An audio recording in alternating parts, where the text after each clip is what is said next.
বিধানসভা নিৰ্বাচনক লৈ মাজত মাত্ৰ কেইটামান দিন বাকী আছে। সাজু হৈছে শাসক বিৰোধী প্ৰত্যেকটো ৰাজনৈতিক দল। একেদৰে গুৰেশ্বৰতো তৎপৰতা দেখা গৈছে প্ৰতিটো ৰাজনৈতিক দলৰ, কংগ্ৰেছ হওক, বিজেপি হওক বা BPF হওক, আটাইকেইটা ৰাজনৈতিক দলে ইতিমধ্যে বিধানসভা নিৰ্বাচনৰ বাবে সাজু হৈছে, তৎপৰতা অৱলম্বন কৰিছে। যিহেতু গুৰেশ্বৰ বিধানসভা সমষ্টিটো এবাৰ নতুনকৈ গঠন হোৱা এটা সমষ্টি, এই সমষ্টিটোক লৈ উৎকণ্ঠা বাঢ়িছে ভোটাৰ ৰাইজৰ, লগতে সাজু হৈছে প্ৰত্যেকটো ৰাজনৈতিক দল। আৰু গুৰেশ্বৰ সমষ্টিটো যদি আমি চাবলৈ যাওঁ, পূৰ্বৰ ৰঙিয়া বিধানসভা সমষ্টিৰ এটা বৃহৎ অংশ, তামোলপুৰ বিধানসভা সমষ্টিৰ এটা বৃহৎ অংশ আৰু কমলপুৰৰ সামান্য এটা ক্ষুদ্ৰ এটা অংশ লগ লাগি এই সমষ্টিটো গঠন হৈছে। আৰু এই সমষ্টিটোত আছে BTCৰ তিনিটাকৈ পৰিষদীয় সমষ্টি, শুক্লাই চেৰফাং পৰিষদীয় সমষ্টি, নাগ্ৰিজুলি পৰিষদীয় সমষ্টি আৰু গুৰেশ্বৰ পৰিষদীয় সমষ্টি। এই তিনিটা পৰিষদীয় সমষ্টিত বিগত BTC নিৰ্বাচনত যদি আমি চাবলৈ যাওঁ, ইয়াৰে দুটা সমষ্টি শুক্লাই চেৰফাং আৰু গুৰেশ্বৰত BPF দলে জয়লাভ কৰিছিল আৰু নাগ্ৰিজুলিত বিজেপি দলে জয়লাভ কৰিছিল।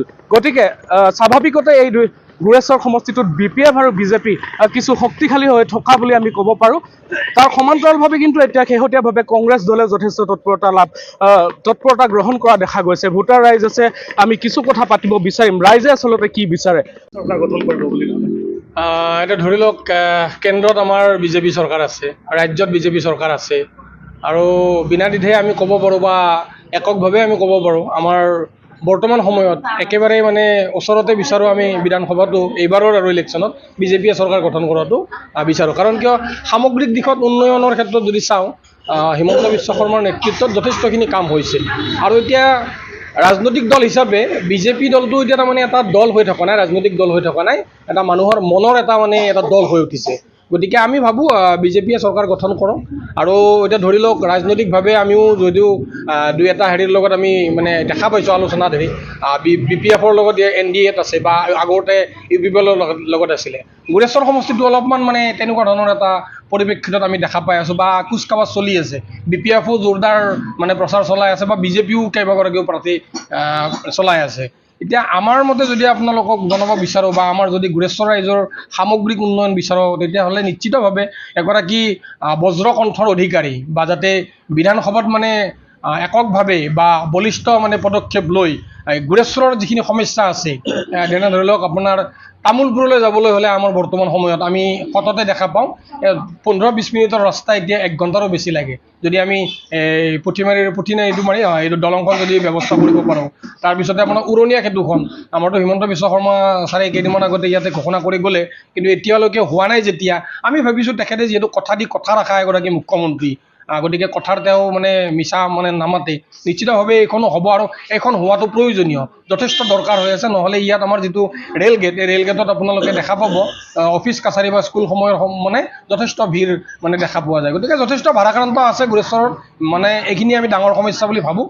সৰু সুৰা সমস্যাবিলাকো নিশ্চিতভাৱে স্থানীয় বিধায়কজন হ'লেই নিশ্চিতভাৱে তেওঁ ইয়াৰ সমস্যাখিনি বা ৰাইজৰ লগত বুজাবুজি কৰি নিশ্চিতভাৱে তেওঁ উত্থাপন কৰিব পাৰিব। আৰু লোক আছে আপোনাৰ পৰা জানিব বিচাৰিম, সমস্যা বহুত আছে গুৰেশ্বৰত, মূলতঃ কি সমস্যাক অগ্ৰাধিকাৰ দিয়া প্ৰাৰ্থী আপুনি বিচাৰে?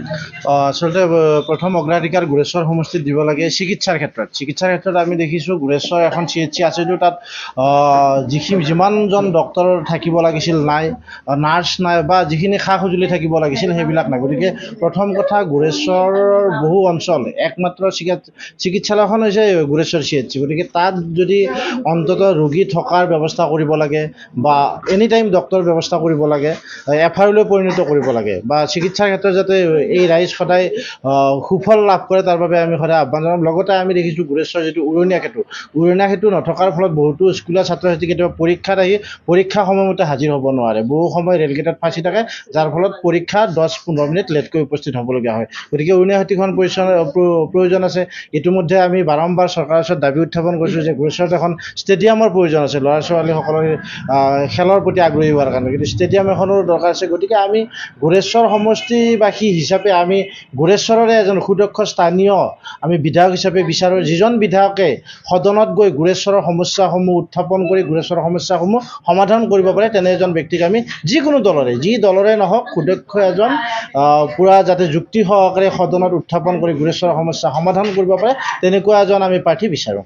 আমাৰ গুৰেশ্বৰ বিধানসভা সমষ্টিৰ এটা বৃহৎ অংশ পূৰ্বতে ৰঙিয়া বিধানসভা সমষ্টিত আছিল গতিকে ৰঙিয়াৰ বিধায়কৰ পূৰ্বৰ কাম কাজক লৈ কি ক'ব সন্তুষ্ট নে আপোনালোক চাওক ৰঙিয়াৰ বিধায়ক মাননীয় ভৱেশ কলিতা বৰ্তমানতো তেখেত এতিয়া ৰঙিয়াৰ বিধানসভা সমষ্টিক লৈ জড়িত আছে আজি 2 বছৰ ধৰি গুৰেশ্বৰ সমষ্টিৰ নতুনকৈ যিখিনি অন্তৰ্গত হ'ল ৰঙিয়া সমষ্টিৰ পৰা ফালৰি কাটি সেইখিনিক তেওঁ সম্পূৰ্ণভাৱে পিঠি দিছে তাত আমি ক্ষুভিত হৈছোঁ কাৰণ যেতিয়া এই গুৰেশ্বৰ অঞ্চলৰ ৰাইজে তেখেতক ভোট দি কেনে তেখেতক জয়ী কৰি বিধানসভালৈ নিৰ্বাচিত কৰিছিল কিন্তু সেই বিধায়কজনে কিন্তু পৰৱৰ্তী সময়ত যেতিয়াই আমাৰ সমষ্টি পুনৰ নিৰ্ধাৰণ কৰা হ'ল তেতিয়াৰ পৰা এই গুৰেশ্বৰ অঞ্চলৰ খা খবৰ লোৱাটো সম্পূৰ্ণভাৱে তেখেতে বাদ দিলে বা আমি কেতিয়াবা অভিযোগ লৈ গ'লেও তেখেতৰ ওচৰত যদি কওঁ যে গুৰেশ্বৰ সমষ্টিৰ হৈ যাওঁ তেখেতে চিধা কয় যে মই গুৰেশ্বৰৰ এতিয়া নেখেলোঁ মই যিহেতু ৰঙিয়াত খেলিম ৰঙিয়া সমষ্টিৰ কথা গতিকে তেনেকুৱা এজন বিধায়কৰ আমি কোনোদিন তেখেতৰ পৰা অন্তত আশা কৰা নাছিলোঁ গতিকে তেখেতৰ কাম কাজৰ ক্ষেত্ৰতো পূৰ্বত আমি সকলোৱে জানো তেখেত কথাৰে ঠিকে আছিলে মাত কথাত আমি তেখেতক স্বীকাৰ কৰিব লাগিব জনসাধাৰণৰ খা খবৰ লয় কিন্তু যিটো সামগ্ৰিকভাৱে সমষ্টিৰ উন্নয়ন কৰিব লাগিছিল সেই ক্ষেত্ৰত কিন্তু ভৱেশ কলিতা সম্পূৰ্ণভাৱে ব্যৰ্থ হৈছে নিশ্চিতভাৱে এনেদৰে ৰাইজৰ যথেষ্ট আশা আকাংক্ষা আছে যিহেতু নিৰ্বাচন সমাগত এতিয়া গুৰেশ্বৰ বিধানসভা সমষ্টিৰ প্ৰায় 2,10,000 ভোটাৰে এতিয়া নিৰ্ণয় কৰিব আচলতে গুৰেশ্বৰত বিধায়ক হিচাপে কোন নিৰ্বাচিত হ'ব